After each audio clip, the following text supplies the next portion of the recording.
开始。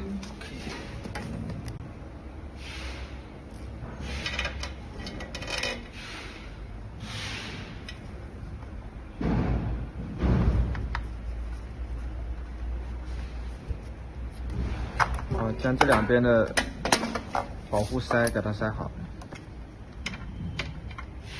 卡到这个电池仓那个里面去，电池塞留个凹槽。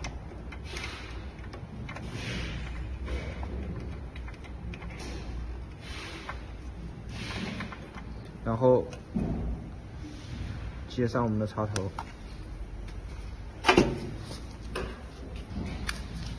然后把这两颗螺丝松一下，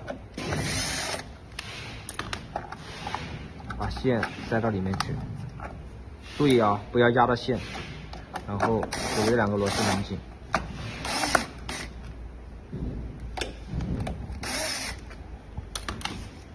然后打上盖板螺丝，你先拿两颗螺丝来放上去，然后打上盖板螺丝，这边一颗，然后这边一颗就好了，这样就好了。